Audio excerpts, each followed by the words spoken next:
Alhamdulillah, ini kesempatan saya untuk menjelaskan tentang bagaimana kalau suami terkena stroke. Ya. Stroke adalah penyakit itu bisa peringatan, ujian, atau ampunan dosa. Bisa salah satu atau ketiga-tiganya.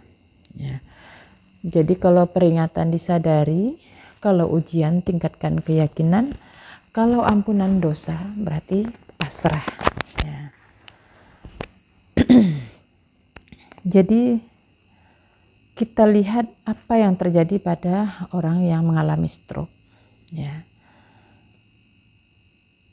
Stroke itu terjadi kekakuan saraf, artinya tidak dapat menggerakkan, bisa jadi dari lidah, mulut, atau tangan atau kaki yang seharusnya bisa bergerak tidak bisa bergerak. Nah, dari apa yang terlihat oleh kita yang harusnya bisa bergerak, mengapa tidak bisa bergerak? Ini menunjukkan bahwa kekuasaan itu adalah milik Allah, bukan kekuasaan kita.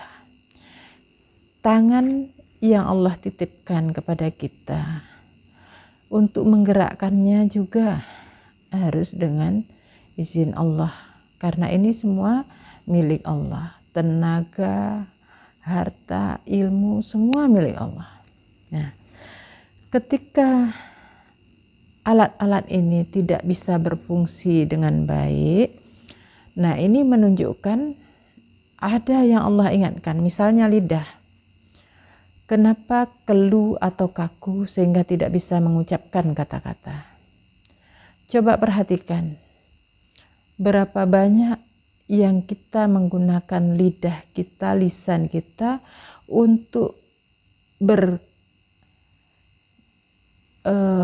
berkata-kata yang tidak menggunakan dasar Al-Quran. Nah, kemudian berapa banyak atau berapa lama lisan kita, lidah kita yang kita gunakan untuk merasakan nikmat makanan tanpa kita ingat kepada yang memberikan rasa. Nah, jadi menikmati untuk seleranya, untuk nafsunya, lupa kepada yang menjadikannya. Nah ini, kemudian tangan kita untuk bekerja apa, untuk berbuat bagaimana, didasari apa, tangan kiri juga menggunakan harta untuk apa. Nah ini kita sadari semuanya sampai dengan langkah-langkah kita, kaki kita kemana. Nah ini stroke adalah peringatan tadi. Kalau peringatan kita sadarinya apa? Dengan kita ingat yang pertama, kita melihat atau memperbaiki dasar ilmu tauhid kita. Ya.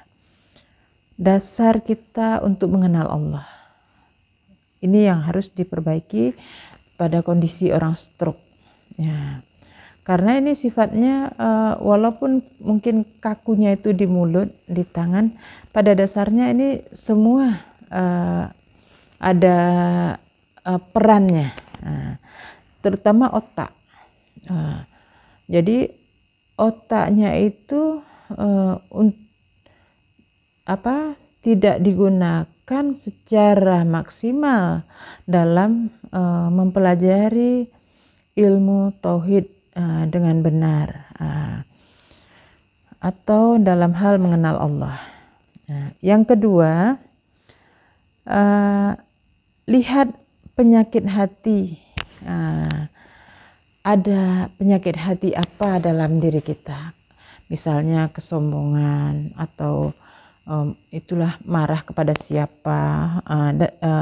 Jadi penyakit hati apa dan kepada siapa itu kita perhatikan dan dibersihkan sehingga lapang. Ya. Kemudian memohon ampunan kepada Allah. Karena kalau kita di dunia ini, kita masih ada kesempatan untuk memohon ampun kepada Allah karena Allah Maha Pengampun. Dan ini harus dengan yakin dalam kita memohon kepada Allah. Nah, yakin itu bagaimana? Yakin itu kalau dibayangkan dia bulat seperti bola. Ya. Jadi artinya dalam kita mengingat kepada Allah, misalnya kita dalam memohon, ya Allah ampunilah saya, kita harus yakin bahwa Allah itu Maha Pengampun. Ketika kita memohon ampun, kapanpun ya kita minta ampun, yakinlah Allah itu benar-benar Maha Pengampun. Kapan saja, di mana saja, Allah akan mengampuni kita. Itu yang harus yakin itu. Yakin itu begitu. Jadi melihat bola artinya dari sudut pandang manapun, kapanpun, itu tidak akan ada perubahan, tetap sama. Ya. Kemudian setelah kita mohon ampun, kita mohon kesembuhan untuk dapat selanjutnya beribadah kepada Allah dengan baik. Itu yang kita minta. Jadi dilanjutkan dengan kita kalau berobat kan bayar. Nah, maka sama Allah begitu juga bayarnya apa? Dengan zikir dan keikhlasan. Ya. Zikir itu pun yang sampai timbul yakin. Ya. Karena itu kalau sudah terus kita lakukan, insya Allah Allah akan timbulkan rasa yakin itu di hati. Kemudian bersedekahlah atau berinfak dengan yang lebih baik. Ya.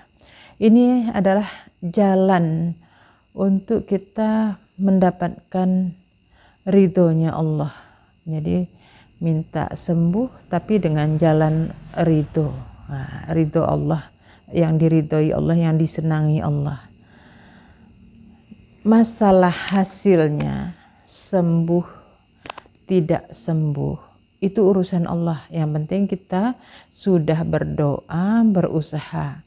Kalaupun di dunia kita tidak sempat merasakan kesembuhan itu misalnya, tetapi insya Allah kalau sudah benar kita melakukannya, maka ampunan dosa itu sudah ada dan insya Allah di sana kita tidak dibalasi dengan apa yang kita sudah pernah salah. Artinya sudah diampuni, sudah diselesaikan di dunia. Semoga ini bisa bermanfaat dan semoga kita mampu secara terus-menerus untuk menghambakan diri kepada Allah dengan sebaik-baik hamba yang diridhai Allah.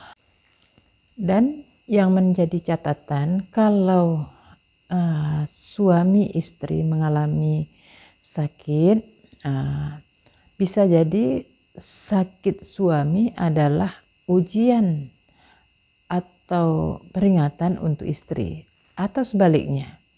Jadi setiap terjadi masalah pada salah satu pasangan, maka pasangan yang lainnya harus waspada dan mawas diri dan istighfar. Bisa jadi Allah mengingatkannya melalui pasangannya. Nah ini yang kita harus kita sadari, kita pahami sehingga tidak saling menyalahkan. Karena semua yang dapat melihat kebenaran itu hanyalah Allah.